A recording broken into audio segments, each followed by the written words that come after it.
தந்தி தொலைக்காட்சி நேயர்களுக்கு வணக்கம். நல்லதை சொல்வோம், நல்லதை செய்வோம், நல்லதே நடக்கும். இன்று 27/3/2025 வியாழக்கிழமை, சதயம் நட்சத்திரம் இரவு 10:41 வரை, பிறகு புரட்டாதி. இன்றைக்கு பிரதோஷம், மாத சிவராத்திரி. இன்று சிவனை வழிபட்டு சிறப்புகளை காண வேண்டிய நாள். நந்தியை வழிபட்டு நலம் காண வேண்டிய நாள். அருகில் இருக்கும் ஆலயம் சென்று பிரதோஷ நேரத்திலே நீங்கள் நந்தியை வழிபடுவது நல்லது. இன்றைக்கு நான் உங்களுக்கு சொல்லியிருக்கிற நல்ல கருத்து, அவதார வளர்ச்சி என்பது ஜீவராசி வளர்ச்சி. இறைவன் எடுத்த அவதாரங்கள் மொத்தம் 9. 10வது அவதாரம் கல்கி அவதாரம் எடுக்கப் போவதாக புராணங்கள் சொல்கின்றன. முதல் அவதாரம் மச்சாவதாரம், 2வது அவதாரம் கூர்மா அவதாரம், 3வது வராக அவதாரம், 4வது நரசிம்ம அவதாரம், அதற்கு பிறகு வாமன அவதாரம், அதற்கு பின்னாலே பரசுராம அவதாரம், 7வது அவதாரம் ராம அவதாரம், 8 பலராம அவதாரம், 9வது கிருஷ்ணாவதாரம், அதற்கு பிறகு 10 கல்கி அவதாரம். இந்த அவதாரங்கள் இப்ப சில பேர் கேட்பாங்க, ராமனும் சீதையும் தலை தீபாவளியை எங்கு கொண்டாடினார்கள்? அவங்க தலை தீபாவளியை கொண்டாட முடியாது. காரணம் என்ன அப்படின்னா, கிருஷ்ணாவதாரம்ங்கிறது 9வது அவதாரம். அடுத்தது கிருஷ்ணாவதாரத்துல தானே அந்த வதம் செய்து அதற்கு பின்னாலே நரகாசுர வதம் நடந்து தீபாவளி வந்துச்சு. ஆகையினாலே சில பேர் அது மாதிரியான கேள்விகள் கேட்பார்கள். பொதுவாக இந்த அவதார வளர்ச்சிங்கிறது ஜீவராசி வளர்ச்சி.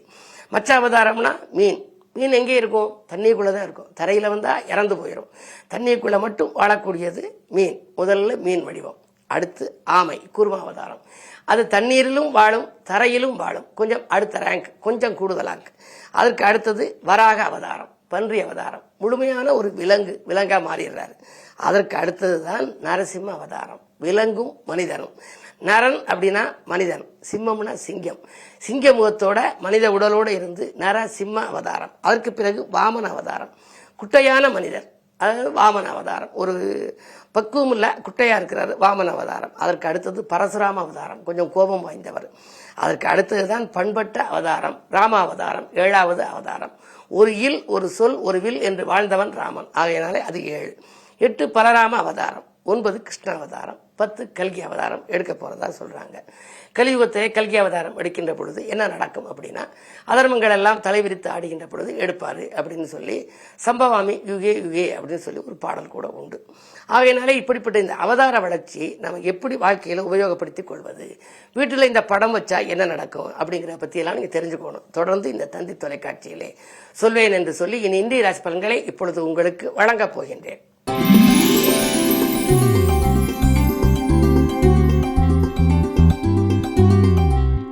மேசராசி நேயர்களே, இன்று உங்களுக்கு ஒரு இனிய நாள். பண தேவைகள் பூர்த்தியாகும் நாள். பக்கபலமாக இருக்கும் நண்பர்கள் உங்கள் சிக்கல்கள் தீர வழிகாட்டுவார்கள். பணி உயர்வு பற்றிய நல்ல தகவல் வரலாம்.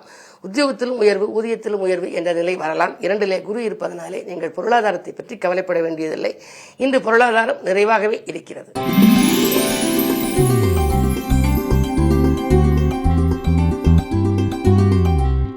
ரிஷபராசி நேயர்களே, ராசியிலேயே குரு, சுக்கிரன் வீட்டில் பரிவர்த்தனை.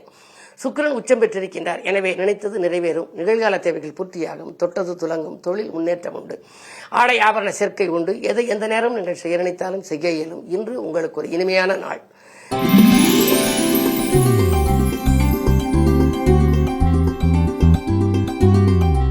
மிதுனராசி நேயர்களே, உங்களுக்கு ராசியிலேயே செவ்வாய் 6க்கு அதிபதி இருப்பதனாலே உத்தியோகத்திலே மாற்றம், உடன் இருப்பவர்களால் நன்மை ஆகியவை கிடைக்கும். வாங்கல் கொடுக்கல்கள் சரளமாக இருக்கும். என்றைக்கோ நீங்கள் கொடுத்த தொகை இன்று வசூலாகி மன மகிழ்ச்சியை உங்களுக்கு உண்டாக்கலாம். இடம் பூமியாலும் உங்களுக்கு லாபங்கள் உண்டு. பாகப்பிரிவினர்கள் சுமூகமாக முடியும். பஞ்சாயத்துக்கள் சாதகமாக விளங்கும். இந்த நாள் நல்ல நாள். இன்று பிரதோஷ வழிபாட்டினாலும் உங்களுக்கு பெருமைகள் கூடும்.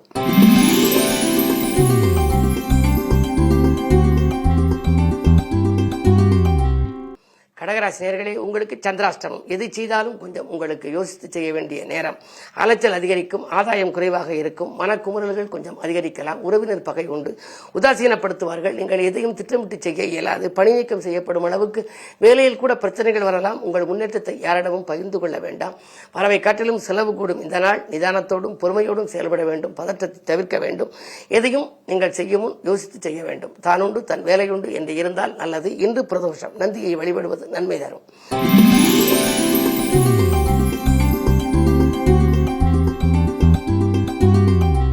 சிம்மராசி நேயர்களே, 7லே சனி, 8ஆம் இடத்திலே சூரியன் ராகு. சூரிய ராகு சேர்க்கை அவ்வளவு நல்லதல்ல. அரசு வழியில் சில பிரச்சனைகள் வரலாம். உற்சாகம் உங்களுக்கு குறையாமல் பார்த்துக் கொள்ளுங்கள். தன்னம்பிக்கை குறையும். அதே நேரத்தில் எங்கள் எதிர்மறை சிந்தனைகளே உங்களுக்கு இப்பொழுதெல்லாம் சமீப காலத்திலே மேலோங்கி இருக்கும். எதையும் இதை செய்வோமா அதை செய்வோமா திட்டமிட்டு செய்ய இயலாமல் மனக்குழப்பங்களும் மனக்லேசங்களும் அதிகரிக்கலாம். காரணம் சனியின் பார்வை. பார்க்கும் சனி சஞ்சலத்தை உருவாக்கும் காரணத்தினாலே நீங்கள் எதையும் திட்டமிட்டு செய்ய இயலாமல் போகலாம். விரயங்கள் கொஞ்சம் இன்று கூடுதலாகத்தான் இருக்கும். யாரையும் நம்பி எந்த பொறுப்பும் ஒப்படைக்க வேண்டாம். குறிப்பாக உத்தியோகத்தில் கூட நீங்கள் உங்களிடம் ஒப்படைத்த பொறுப்பை மற்றவரிடம் ஒப்படைத்தால் பிரச்சனைகள் வரலாம். மிக மிக கவனம் தேவை.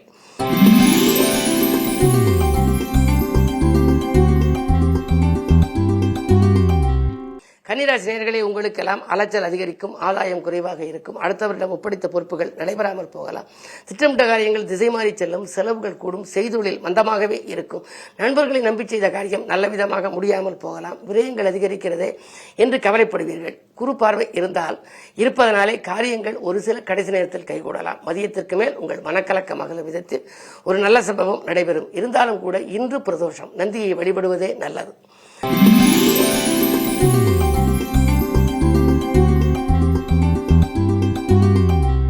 துலாம் ராசி நேயர்களே, அஷ்டமத்து குருவின் ஆதிக்கம் இருப்பதனாலே அலைச்சலுக்கேற்ற ஆதாயம் கிடைக்காது.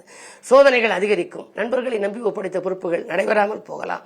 திட்டமிட்ட காரியங்கள் திசை மாறி செல்லும். ஆரோக்கிய தொல்லைகளும் உண்டு. மருத்துவ செலவுகள் ஏற்படலாம். மனக்கலக்கங்கள் கூடும். கட்டிய வீடு பாதையில் இருக்கிறது என்று கவலைப்படுவீர்கள்.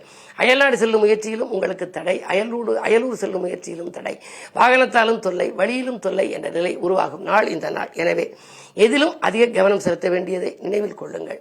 கைவலி, கால்வலி, மூட்டுவலி என்று ஏதேனும் தொல்லைகள் வரலாம். ஆரம்பத்திலேயே அச்சுறுத்தலாக தோன்றுகிற பொழுதே நீங்கள் மருத்துவ ஆலோசனை பெறுவது நல்லது.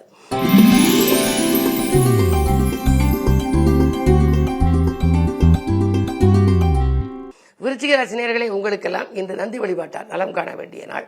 சிந்தித்த காரியங்கள் சிறப்பாகவே நடைபெறும். திட்டமிட்ட காரியங்கள் திட்டமிட்டபடி நடைபெற்று முடியும். வியாபாரத்தில் கணிசமான லாபம் கைகளிலே புரளும். குறுபார்வை இருப்பதனாலே உங்களுக்கு கல்யாணம் போன்ற சுபகாரியங்கள் நடைபெறுவதில் இருந்த தடை அகலும்.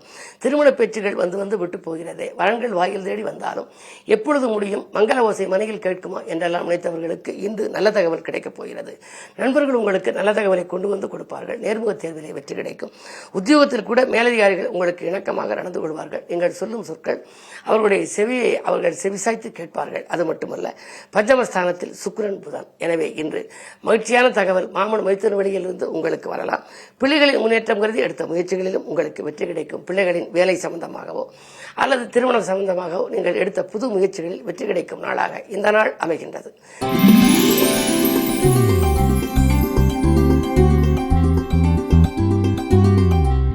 தனுசு ராசி நேயர்களே, உங்களுக்கு 6லே குரு, 7லே செவ்வாய், 3லே சனி. எனவே முன்னேற்ற பாதையில் சில சர்க்கிள்கள் வரலாம். இருந்தாலும் கூட நீங்கள் அண்ணன் தம்பிகளை அரவணைத்து செல்வது நல்லது. ஆலய வழிபாட்டிலே ஆர்வம் காட்டுங்கள். கோபத்தை கொஞ்சம் குறைத்துக் கொள்ளுங்கள். திட்டமிட்ட காரியம் திட்டமிட்டபடி நடைபெற வேண்டும் என்று சொன்னால் அருகில் உள்ளவர்களை கொஞ்சம் அனுசரித்துக் கொள்ள வேண்டும். விலகிச் சென்ற சகோதரர்கள் விரும்பி வந்து இணைய வேண்டுமானால் உடன்பிறப்புகளையும் நீங்கள் கொஞ்சம் அனுசரித்துக் கொள்ள வேண்டும். பஞ்சாயத்துக்கள் உங்களுக்கு சாதகமாக அமையாது. மாலை நேரத்தில் கொஞ்சம் மனக்கலக்கம் தரும் தகவலும் உங்களுக்கு வரலாம். எனவே புது முயற்சிகளை இன்று தவிர்ப்பது நல்லது. இன்று கிழமை, வியாழக்கிழமை, குருவாரம். குரு 6ல் இருக்கின்றார். எனவே அருகில் இருக்கும் ஆலயம் சென்று நந்தியை வழிபடுவதோடு குருவையும் வழிபட்டால் உங்களுடைய எண்ணங்கள் ஈடேறும்.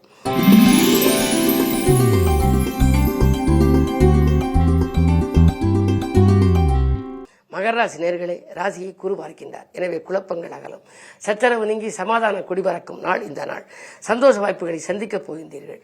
உங்களுக்கு துணிவும் தன்னம்பிக்கையும் அதிகரிக்கும். துயரங்கள் விலகும். கூட்டுத் தொழில் செய்வோர் தனித்தொழிலாக மாற வாய்ப்புகள் உண்டு. என்ன இருந்தாலும் இன்று நேற்றைய பிரச்சனை இன்று மீண்டும் வந்தாலும் அதை சமாளித்து விடுவீர்கள். செவ்வாய் 6ல் இருக்கின்றார். 6ல் செவ்வாய் இருப்பதனாலே இன்றைக்கோ வாங்கி போட்ட சொத்து, குறைந்த விலையில் வாங்கி போட்ட சொத்து இப்பொழுது அதிக விலைக்கு விற்கும். பாகப்பிரிவினர்கள் சுமூகமாக வரும். பூர்வீக சொத்துக்கள் உங்கள் கைக்கு கிடைத்ததை நீங்களை விட்டுவிட்டு புதிய சொத்துக்கள் வாங்கலாமா என்று கூட சிந்திப்பீர்கள். உங்கள் எண்ணங்கள் ஈடேறும் விதத்தில் குரு பார்வை இருப்பதனாலே இன்று அதிகாலையிலேயே நீங்கள் குருவை வழிபடுவது நல்லது.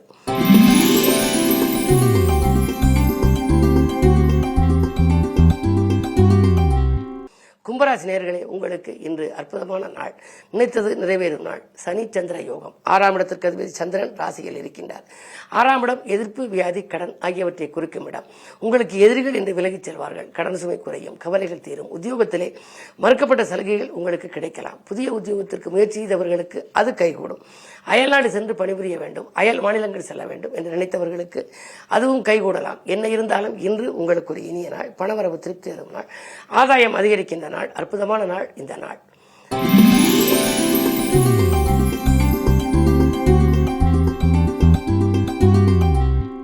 மீனராசினியர்களே, உங்களுக்கு கூட்டுக்கிரக யோகத்தால் நல்ல காரியங்கள் நடைபெறும் நாள். திருமண முயற்சிகளில் வெற்றி கிடைக்கும். நண்பர்கள் ஒத்துழைப்போடு இந்த இல்லத்திலே ஒரு நல்ல சம்பவம் நடைபெறப் போகின்றது.